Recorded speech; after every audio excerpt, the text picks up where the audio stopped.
The world of Dragon Ball would be incomplete without Saiyans and their transformations. While screaming and getting their hair recolored may not look like much, there are significant differences between each transformation.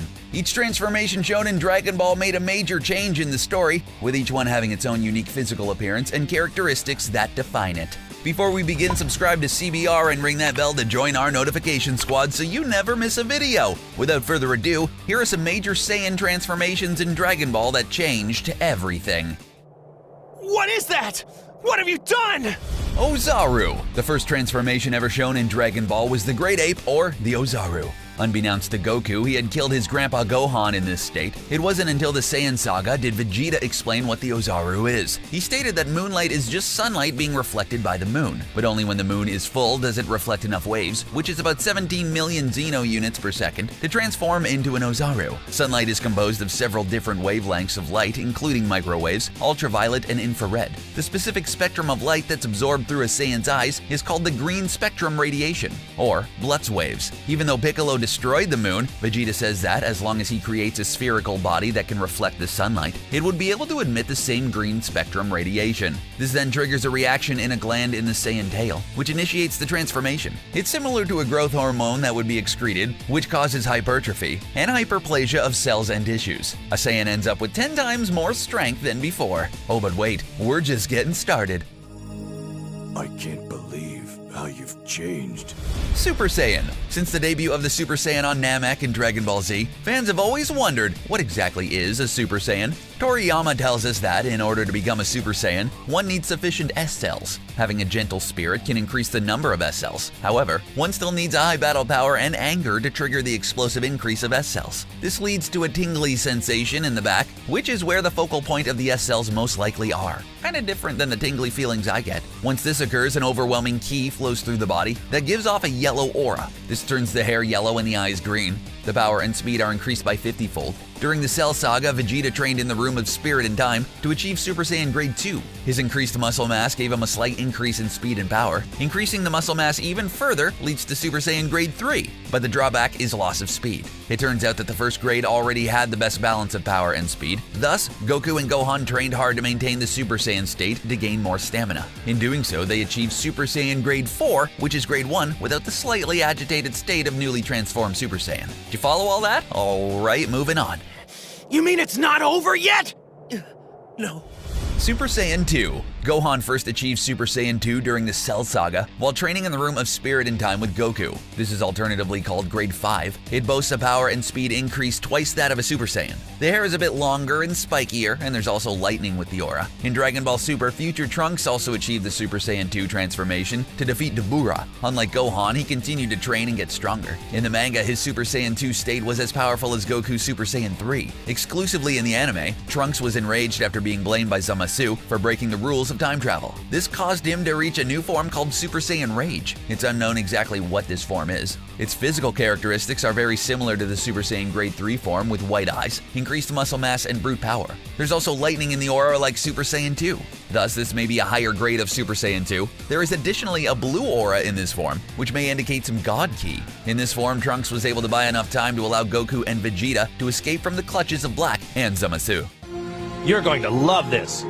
Trust me. Super Saiyan 3. Goku trained for 7 years in the Otherworld following the Cell Saga. He confronted Majin Buu, and for the first time, he transformed into a Super Saiyan 3, shaking Earth. The overwhelming ki in this form increases the power and speed 4 times of a Super Saiyan 2, which is 400 times the base, according to the Super Exciting Guide published in 2009. As even more ki flows through the body and hair, the hair grows long enough to reach the waist, and the eyebrows disappear. The drawback is this state is very difficult to maintain due to the high energy output. Hence, Goku later realized it expends too much stamina and is a waste of energy. To conserve his energy, he uses other transformations with better ki control and stamina. Goku always knows what to do, eh? I just have to become a Super Saiyan and believe. But wait, maybe not here. Ultimate. The ultimate state is not a Saiyan transformation, but we've included it anyways to be comprehensive. We're like that at CBR. The Elder Kaioshin has the ability to draw out all the latent potential at a given time from a person. This involves him dancing around and doing a weird ritual that took 25 hours for Gohan. It may look ineffective, but it certainly helped Gohan. Saiyan genes have extraordinarily good compatibility with Earthlings. Because of this, hybrid Saiyans like Gohan and Goten have more potential than pure-blooded Saiyans like Goku. It's due to this reason that Gohan didn't need to turn into a Super Saiyan and could still release all his power, surpassing even a Super Saiyan Blue Goku. Since the beginning of DBZ, Kid Gohan has shown remarkable potential, having a battle power exceeding both Goku and Piccolo, and even giving Raditz a hard time. He surpassed Goku many times, once as a kid, and again during the Cell Saga as a Super Saiyan 2. Gohan's showing his dad what's up. Hold on, Lord Beerus. There is one more Saiyan here. Super Saiyan God. Goku obtained the Super Saiyan God transformation for the first time by absorbing the ki of 5 other righteous-hearted Saiyans. However, this was a temporary transformation that lasted a few minutes. Vegeta, on the other hand, obtained it without the ritual. Fans have always pondered how Vegeta did this, and in the new Broly movie, we're going to see Super Saiyan God officially. Whis often told Goku and Vegeta not to let their ki leak out of their bodies. As part of their training, Whis used his staff to create a different dimension, similar to the Room of Spirit in Time, and put Goku and Vegeta there. In here, Goku and Vegeta were unable to move unless they stopped their ki from leaking. It's here where Vegeta learns to sense God Ki and control it for the first time without the aid of the ritual. It's also the reason why God Ki can't be sensed, because it's not leaking out of the body. It sounds really gross. Theoretically, anyone who can master these principles should be able to attain God Ki. When God Ki is added to the base Saiyan, it results in Super Saiyan God, which makes their hair red. The power and speed eclipses any other prior Super Saiyan transformation. So what is this, Super Saiyan with blue hair dye? Super Saiyan Blue. Adding the God Ki into the Super Saiyan state achieves Super Saiyan Blue, which is more powerful than the Super Saiyan God. The aura and hair turn blue. When this form was first achieved though, its full power couldn't be sustained for a long time. I call it Super Saiyan Smurf, but whatever, your choice. Back again to the same principles of not letting the ki leak out of the body. In the manga, Goku did this while in Super Saiyan Blue to achieve a new completed Super Saiyan Blue state. Goku's power in this form was much greater, and he was even able to go on par with Merge Zamasu. Later, Vegeta was able to do this and landed a punch on Beerus for the first time. This is in contrast to the anime, where Vegeta instead learns a new form called Super Saiyan Blue Evolution, which looks like a flashier version of Super Saiyan Blue with sparkling stars. Ooh, fancy. Confused yet? At least it's not Dragon Ball Evolution. As for Goku, his limit-breaking form in the anime was Kaioken. Since God Ki was more controlled, it allowed Goku to add Kaioken to Super Saiyan Blue, which he previously couldn't do before as a regular Super Saiyan. Super Saiyan Full Power. Super Saiyan Full Power is the name currently given to Broly's new transformation in the upcoming movie. This is the transformation exclusive to the legendary Saiyans like Kale and Broly. Unlike all the previous Super Saiyan forms that were discussed, this one evolved differently. It can be implied from the words full power that this is the pinnacle of the Super Saiyan transformation. From observation in the anime, manga, and the movie trailer, base Kale has been shown to be stronger than Super Saiyan Caulifla, while base Broly has been shown to be stronger than Super Saiyan Vegeta. In the manga, we're told by Kaba that Kale may be the legendary Saiyan that appears every 1,000 years. This is similar to the same line that was told by Vegeta in Dragon Ball Z. Hence, this may not have the same requirements of the Gentle Heart and S-Cells, rather a mutant variant of S-Cells that appears every 1,000 years. The character designs for each Broly and Kale have shown an intermediate form of a regular Super Saiyan. Broly even has another form with spiky black hair and yellow pupils. In this form, he's able to go head-to-head with Super Saiyan Blue Goku, even before turning into a Super Saiyan. During the Tournament of Power, Kale's power overflows so much that she's able to walk through Super Saiyan Blue Goku's Kamehameha. In the manga, she easily made Golden Frieza her play toy. Furthermore, Kale alone wiped out multiple universes. However, while she seemed virtually indestructible, there are multiple weaknesses. In the manga, Kaba states that as their power keeps growing, they'll eventually self-destruct.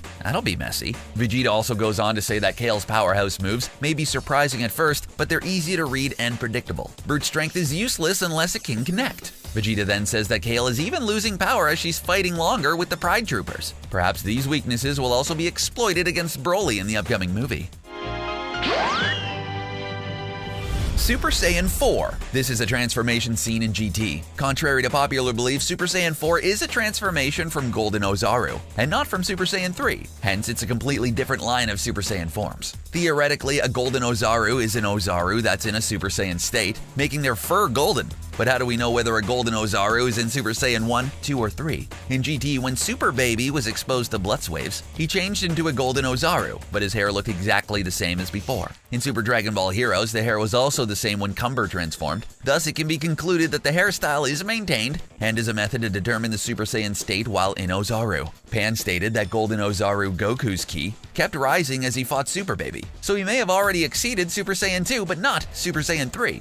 As Goku regained his consciousness, his body condensed itself into a humanoid form, which is now known as Super Saiyan 4. His theoretical power in this state may be 10 times more powerful than his most powerful state prior to turning Ozaru. That's pretty darn powerful. Ultra Instinct. Ultra Instinct is not really a Saiyan transformation. Theoretically, anyone can achieve it. As Whis states, Ultra Instinct is severing the connection between the consciousness and the body. In psychology, consciousness has 3 levels: conscious, subconscious, and unconscious. Thinking happens in all 3 levels, but only consciously does it take time to think, plan, and execute an attack. It is this time that is wasted thinking consciously that is removed in UI. Moving subconsciously would remove this delay and allow one to react faster. In real life, more training through repetition and practice builds more synapses between neurons in the brain. This allows for signals from the brain to travel quicker. This is called colloquially muscle memory, but it is also a misnomer, as the memory isn't in the muscles at all, but it gives the illusion that it is. In martial arts, the state of mind of reacting subconsciously is called mushin, and something that all grandmasters hope to achieve after decades of training. Whis states that even Beerus hasn't mastered it, even though Beerus has lived for millions of years. So then why Goku? Each of Goku's teachers have taught him fundamentals of movement. Goku learned from Korin to anticipate an opponent's movements rather than follow him,